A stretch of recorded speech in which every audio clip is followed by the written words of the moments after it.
Hi everybody, welcome back. Today I'm going to be doing an eyeshadow tutorial using the Wet n Wild 123 Sesame Street eyeshadow palette. They actually sent this to me, and at first I was like, okay, this is a little bit too colorful for me, but if you really look at it, there's a really nice little neutral section, and then you can do like pops of colors.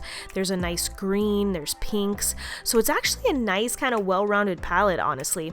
So here I'm taking this medium brown beigey shade, and this is going to be my transition color of the day. It's actually a really nice transition color. They picked a really good one.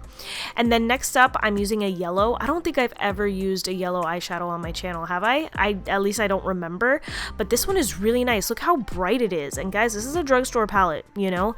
So the yellow was really pretty. Unfortunately, I kind of like went over it with this orange too much. I wanted the yellow to kind of peek through, but I think I messed up with the orange. But anyway, at this point I was like, you know what, let's do a little halo look. I haven't done one in a while, so I started building up the orange in the crease, the inner corner, and in the outer V.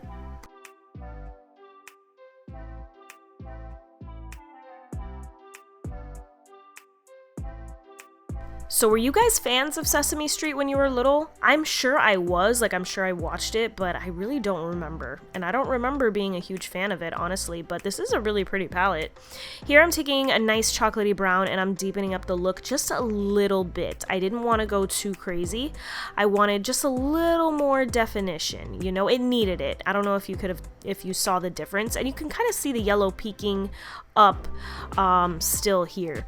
So now I'm using concealer and I'm just putting that right in the middle of the lid so the shimmer shade can really pop. And I actually used the yellow and the shimmer shade in the corner. I mixed them because I wanted a little bit more yellow, you know? So I mixed those two shades and then blended out the edges. You always got to blend out the edges so there aren't any like harsh lines or anything. Now it's time for my concealer routine. This is the Too Faced Born This Way Multi-Use Sculpting Concealer. This is like the only concealer I use. If you guys have any recommendations, let me know. But I just love this concealer so much. But I'm in the mood to try something new. This is the Wet n Wild eyeliner. This is like the Snoopy Charlie Brown version. I think they're like regular eyeliner. It's the same.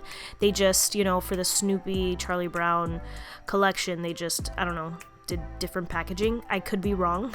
Using my favorite DERMA Blend loose setting powder to set that concealer. This is like the best powder ever. And then I took the orange and I lined that across my lower lash line, and then I took the transition color that I used earlier and I just kind of blended the orange out so it wasn't so like harsh. And then now it's time for lashes. These are by Kiss, the MUSES. This is in Noblesse or something like that. These are gorgeous lashes. I love them. So this is the final look. It's really easy, simple. I think it's totally daytime appropriate and nice and orange, good for spring and summer. So I hope you guys enjoyed it. Thank you so much for watching, and I'll see you in my next video. Bye!